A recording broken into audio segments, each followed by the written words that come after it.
that was your escape. Music was your escape. Yeah, that's what it was, man. Like I think back in April last year, March, if I didn't find music again, I would have killed myself.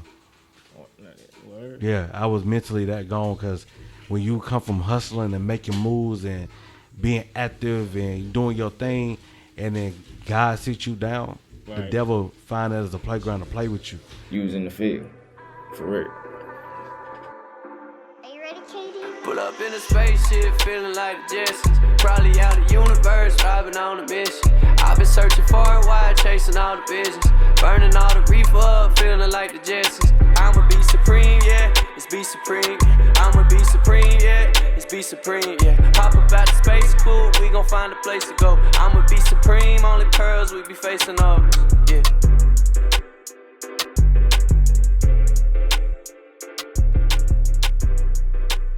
Welcome back to a brand new episode of Be Supreme Spotlight. I'm your host, Bootsie Dawkins, and we got another special episode today. We got one of those hard artists from around here. I'm gonna step back. I'm gonna allow him to introduce himself. Hey man, it's your boy 4 Montana, straight out of Gaston, North Carolina. You know, kicking my boy on Be Supreme tonight. Thank you for having me, bro. Oh yeah, for sure. Thank you for coming through. Oh yeah, for sure. So, you said you from Gastonia. Yeah. Gastonia. What is Gastonia like for people who ain't never seen Gastonia or been there? It's just like, small town, outside the biggest city. It's like, your normal shit, man, like normal little community. Word. Yeah, so it ain't like Charlotte. Nah. It's a lot of talent out there, but it ain't no skyscrapers and no. But it's the 704. Yeah. So is it kind of country? Yeah, a little bit. It's like 45 minutes from out here. Like, so how long you been in Charlotte?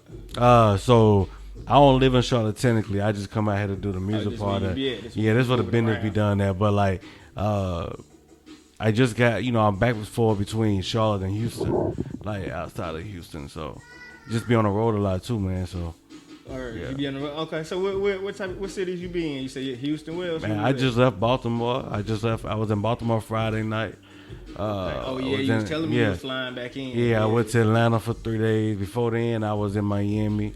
We've been in Austin, been in Tulsa.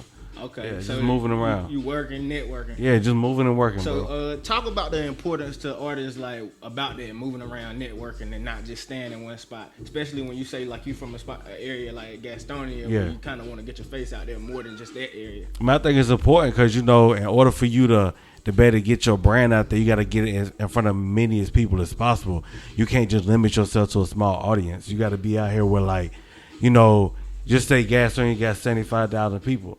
Well, 75,000 people ain't going to pack out the show from your city.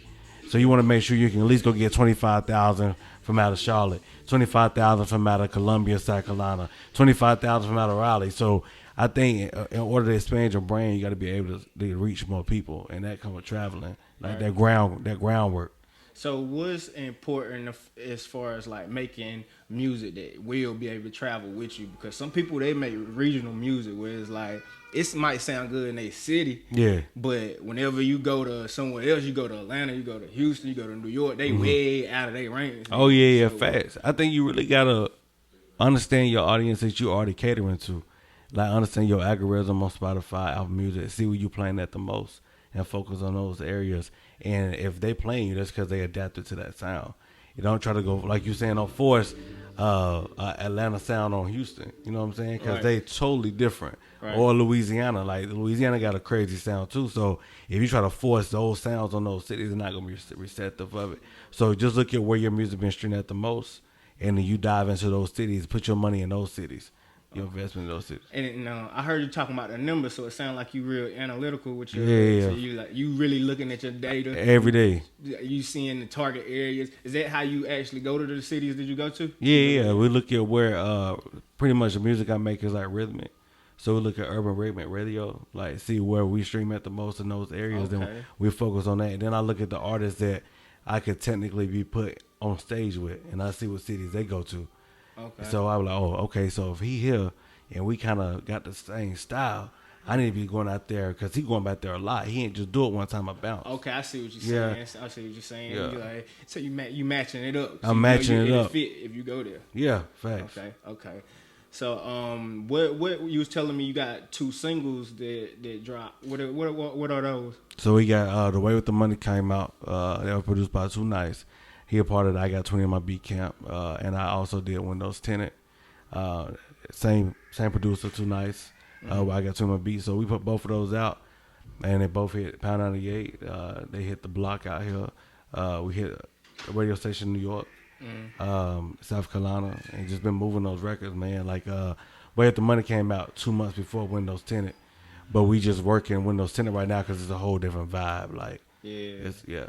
So where's that like? You like the radio? Is you? Because a lot of people they ain't focused on radio, but if you know, radio is the most important thing. For artists, because that's when you actually getting the real traction. Like going to search on YouTube and everything is cool, but when you in constant rotation on that radio, they can never forget you. Yeah, because it's hard to get put in that category on the radio, and I think honestly to this day I don't know how it happened. I just say it's a blessing from God. You feel me? Mm-hmm. But I like it. I like the streaming and being involved with the, like I'm saying, the grassroots hustling, like out here.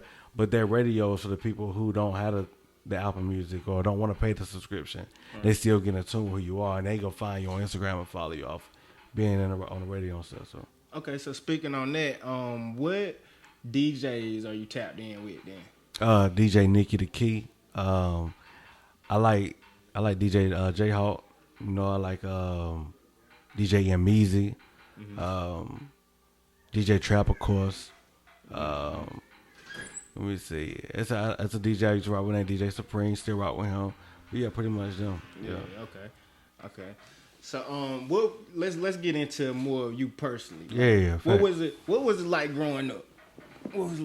I mean, typical, man. Like you going through the normal, what they say, the black people shit for real. Right. But it's just like I always knew that I want to do something different. I ain't ever fit in with nobody else around. Like I always had my own thing like going on. So, started with me and my mom for real, in the 1 bedroom, nothing there, just us. And then eventually I seen her hustling. Her and my grandmama just hustling. And I was just like, I want to do exactly what they do. And they always, every time times got hard, they would sing. So I just kind of grasped onto the music. Yeah, everybody. So like, actually, Too Nice to want to produce the records. That's my first cousin. Our mamas are sisters. Oh man. Yeah. So like, me and him, and then he actually came and stayed with me. My grandma got sick. He came and lived with me. So that's when he started producing. So like a lot of people don't know me and him first cousin. So it started like that. Yeah. Okay, that's dope. That's a dope story. Now I have to get him on here so he can tell. Oh yeah, facts. Yeah.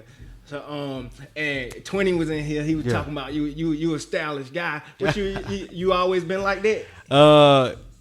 According to him, I guess, because he be basic as fuck. So it's but yeah, it's just like.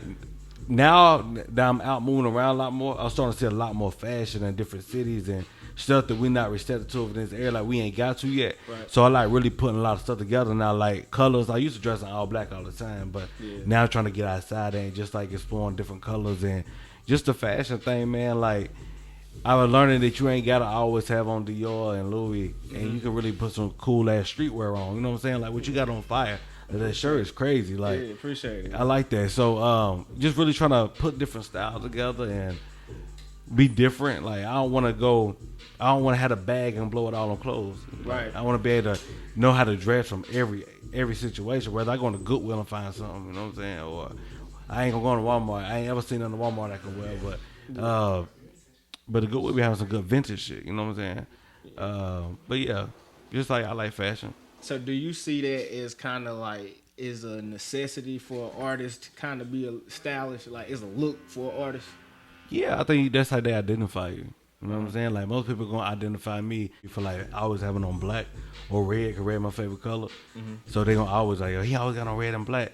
But now I'm switching up, start like a different conversation. Like, oh, he done stepped outside of that. Now he wearing this. He had on brown tonight. That's crazy. Like that's my first time wearing anything like outside of the red and black thing. Yeah, so you put it together. You ain't got no stylist. You Yeah, ain't got none of that. I got a little influence. Like when I be on the road, we be with this guy named Matisse. Like he really be telling me about the fashion. That's what he do. But as far as like everyday dresses, is me.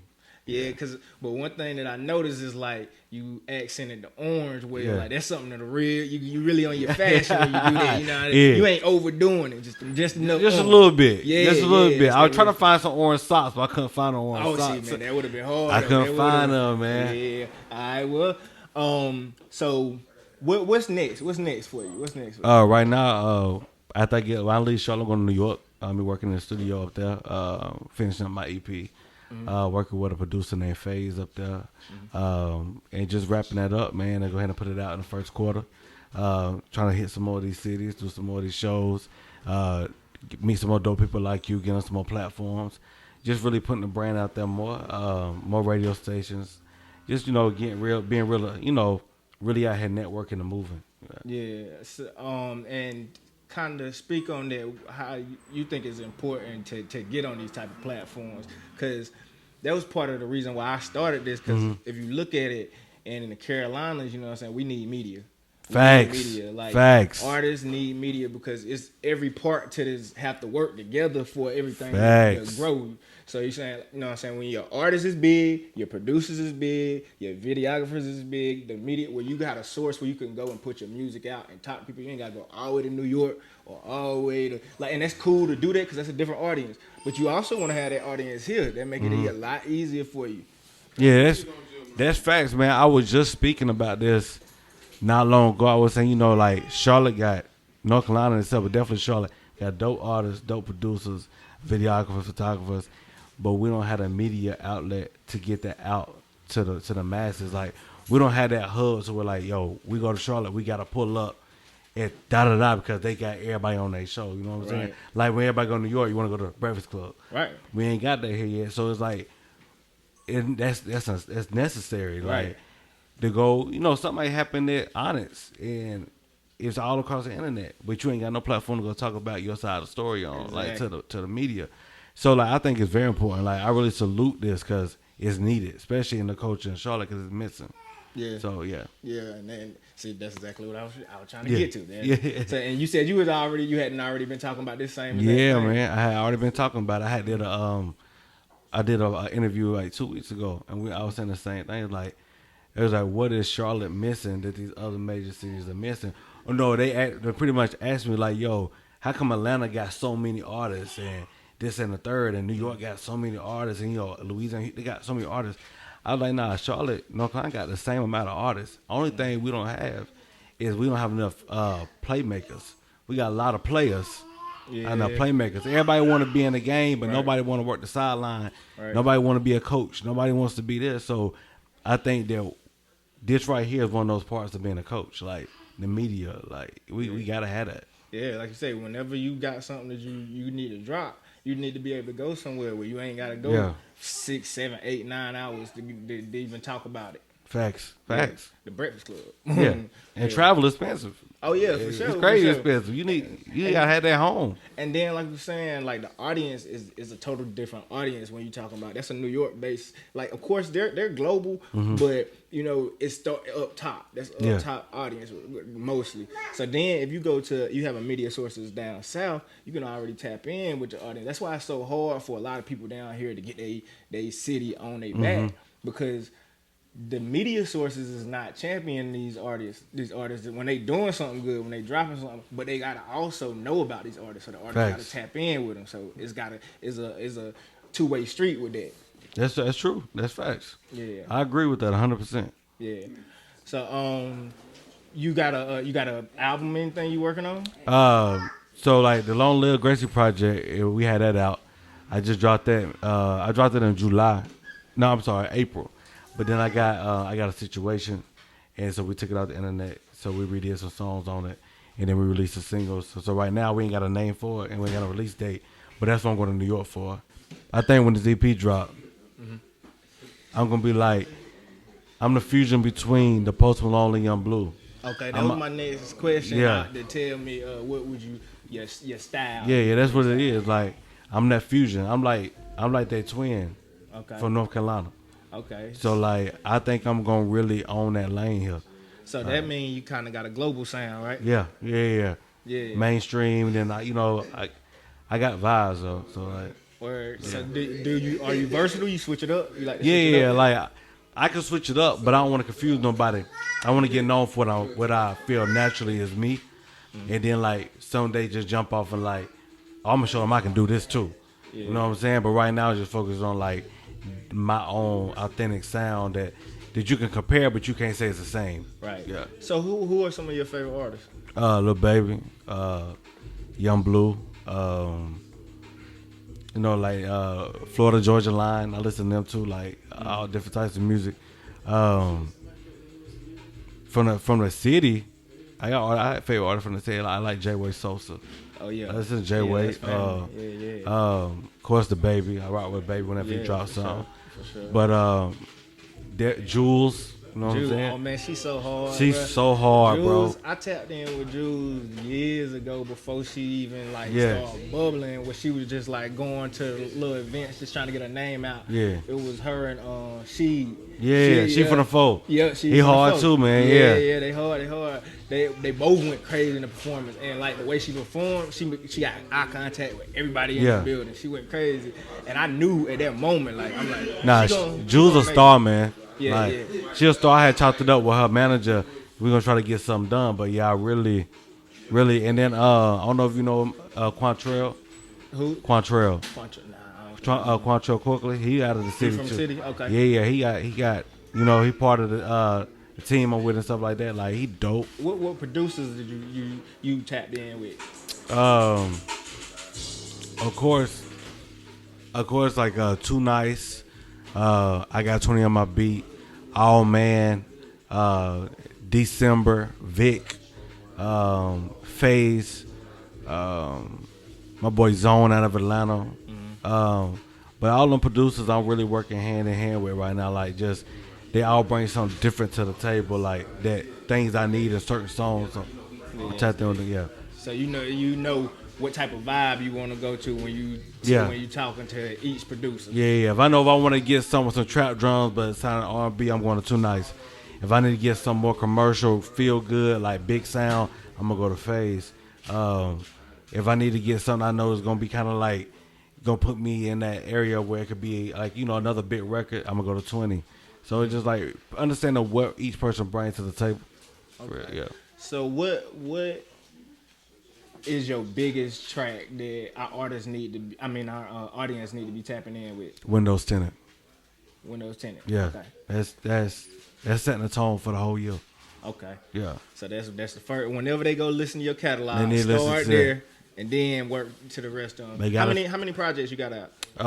No, because I got my situation, so we took everything off. Oh, so you took everything off. We just put the 2 singles back out. That's it. Okay. Yeah. So, but I'm dropping first quarter a project. So you're not gonna be able to re-release none of that music? I don't want to. You don't want to. So I'm big and better than now. You in a different sound. Different sound. Vibe. Yeah, I'm more confident with it. So, Okay. like I know, like if I did that when I wasn't even really like confident, like honestly, the only reason I tapped back into music, I actually started doing music in the studio. So it's crazy, like everything full circle. So I tapped back in because I tore my Achilles, and I couldn't walk for 4 months. So it forced me to do music again. You just accidentally fell back into it. Nah, I was just like, I had no choice. I was about to lose it mentally. Oh, so you needed it. I needed it. That was your okay. Yeah, and that's what we need to talk about. That's what I like to hear Yeah. about. So that was your escape. Music was your escape. Yeah, that's what it was, man. Like I think back in April last year, March, if I didn't find music again, I would have killed myself. Word. Yeah, I was mentally that gone because when you come from hustling and making moves and being active and doing your thing, and then God sits you down, the Right. devil find that as a playground to play with you. Yeah. And they were playing with my mind so much, I feel like, dang, what I'm gonna do? Like, I can't even get up and walk to the bathroom. Like, that my keys are so bad tore up. And I came, booked a session, came to the studio. I recorded 7 songs in 4 hours that I had just been writing, and put the album out. I went back to Houston, put the album out on my grandma's birthday. That's why it's called Long Live Gracie. Gracie Boys music right here. So I named my company after my grandma. So flew back to Houston, put the album out, and I just let it just do. I did like 30,000 streams in that thing in like a week. Like just because I had put music out in 2 years. And you put that out everywhere. It was on all platforms. Everywhere. And I got a DM from my which nowadays my team, my management team, and ever since then everything's been history. Like I've been on the road, making moves, like paying attention, staying focused. Right now I'm fasting. You know what I'm saying? Like I let go of a lot of things that I didn't need just to focus more on what I need to do. So, yeah. All right, so what could you tell the artists out there that that's trying to get to a point where they making money off of their music, like to do the right thing business wise to get their money right? Do you have a manager? Yeah, I got two. Okay, I got so talk about the business side. Yeah, I got a day-to-day manager and I got a role manager. But I think understand to make money off the business itself, I think that you have to understand the business. A lot of people just jump into it. I want to make money. You know what I'm saying? Like I deal with this. I'm doing this to get my people out the jets. You know what I'm saying? I'm doing this to get my mama in the house. But you don't even understand the business. How you gonna do that? Yeah. You know what I'm saying? Like you it's no way. Understanding paperwork. Understanding what streaming paying the most. But then they get mad when they get pimped because they didn't understand it. They ain't read the fine print. You feel me? Like they ain't understand that you don't just pop off and all of a sudden, you know, I put out 2 songs and then niggas get a buzz themselves. I got 2 songs out, but I'm charging $500 for a verse. Blah blah blah. Nah. Wait your time. You ain't ready. You ain't ready for all that yet. Network, work with any and everybody you can to get a little bit of fee, got a little bit of buzz. That Right. all the other shit gonna fall in place later on. You know what I'm saying? Like everything gonna fall where it need to fall at. But your money is only big as your brand. Yeah. And people ain't eating the music no more. They really eating the lifestyle, the content. So learn that, you know, learn the content, learn the lifestyle. What they used to say back in the day, the niggas gotta want to be you and the bitches gotta want to fuck you. Yeah. It still applies. Right. And the more niggas want to be you and the more women want you, the bigger that bag get. Yeah. So that's what I would tell them. Basically show them the lifestyle too. Yeah. Make sure you. But don't forget to post the L's. Yeah. Oh yeah. Post the L's, man. Like. Yeah. That's the I think that's the bad side of social media right now, because it's like a highlight tape for people's life. Yeah. And that's cool because it's supposed to look good, but if you ain't telling them some of the L's that you taking, like you ain't being real. Facts. I don't think some people is like confident enough in themselves to even talk about the L's, but I feel like if you bouncing back from them, you should definitely be confident enough to do it. Yeah. Facts, man. Like I was telling my boy Stack, the camera guy that worked with me, I was telling him, like, on the internet, a lot of people probably thought my life was glamorous, bro. Like, I be doing so much, but they ain't no behind the scenes. I was taking them L's.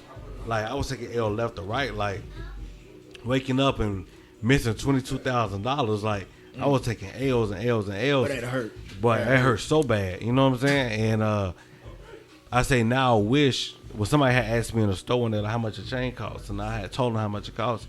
I was like, damn, I wish I would have not told him that. I wish I would have told him how many L's it took to get to this. Right. So you know that I'm real and I'm authentic. Like, this wasn't handed to me. Yeah. We gotta get as a culture of people, we gotta get to the point where we're comfortable posting that, damn, today I lost this because I believed in this, but I ain't giving up on it. Yeah. So we gotta get real comfortable posting our L. Not everything, not too personal, but still allow people to understand we real. You know what I'm saying? So you're right about that. Social media just win. Yeah. And then when you take an L, lose your mind. And see, that's the other bad thing, because kids are so impressionable. So like, kids is watching it and they watching this highlight tape with these artists, and they like, this is how life's supposed to be. Yeah. Like, it's supposed to be like just money everywhere. It's supposed to be winning all the time. Ain't no L's ever gonna come in life. But that's because, I mean, you think about how it was when you was a kid. Like, the people that you looked up to probably was a lot of the artists. Yeah. A lot of the people that was on TV that you seen that it was flashy. So that's what they seeing right now. But it's in their face even more, 10 times more. It's every minute you seeing, like you said, it's a lifestyle. You selling a lifestyle. Yeah. That's facts, yeah. So, and you know, kid, you know, like my son was like, what kind of car you want when you turn 16? He be like, hey, I want you to buy me a Lambo. Huh? When I was 16, I just wanted a Honda. You know what I'm saying? Like, just give me a Honda. But like, they mind, it's so easy for them to see stuff now, and they seeing that these people ain't got to work no more. Like, they really making money off TikTok, Reels, It ain't gotta really work no more. That's why when you go to McDonald's and stuff, now you send them drive-through for 45 minutes. Oh man. Because all the drive-through work, all the McDonald's workers and stuff are now at home making more money just sitting in front of the camera. Yeah. And they Facts. mad. The couple is there. They mad. They don't even want to serve you. They know it. They can't get replaced, so they just halfway come. They just there like, because at the end of the day, they got the upper hand right now. Right. Y'all need us. We don't need y'all. Yeah. So, what is there anything else you want to give our audience before we get up out of here?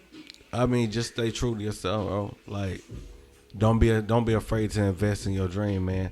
Like, we invest a lot of money inside the lifestyle to look like the dream. Yeah. Invest your money inside of being what you dream about. Stop putting your money into, like, you know, I done had the most craziest cars and everything else, but I had to step back, humble myself, and like, I'm gonna get this right now and do this right now in order to advance to be this. So don't get caught up in a lifestyle and invest inside what it looked like. Really invest inside the dream so you can become what the lifestyle is. Yeah. I think that's what we really need to do as a culture, like really tap in and understanding like you can be as great as you believe yourself to be. And if you go into these record labels and these tables and you sit down and you want to invest $100 million or you want like $10 million into you, but you ain't invested $10,000, why would they invest $10 million? Don't make sense. Invest in yourself. Yeah. Hey, that's real. You gotta take that with you right there. All artists, all producers, anybody in the business. So, give them your social media before we get it back. Hey man, you get at me on Twitter, Instagram, at IV Montana Official. It's pronounced For Montana, but a lot of people say IV. So For Montana Official. I IV too. I did too. So a lot of it's the Roman numeral 4. So yeah, For Montana Official. Get at me on all the social media platforms. Follow me. All the music on is For Montana. You know. Okay. Yeah. I appreciate you stopping through, bro. For sure, You gotta get another. Next time you got something dropping, it's your platform, bro. Oh yeah, I'm tapping in for sure that. All right. Yeah. And we out. Y'all know what to do. Keep it in the streets. Are you ready, Katie? Pull up in a spaceship, feeling like the Jetsons. Probably out of the universe, driving on a mission. I've been searching far and wide, chasing all the visions. Burning all the reefer up, feeling like the Jetsons. I'ma be supreme, yeah.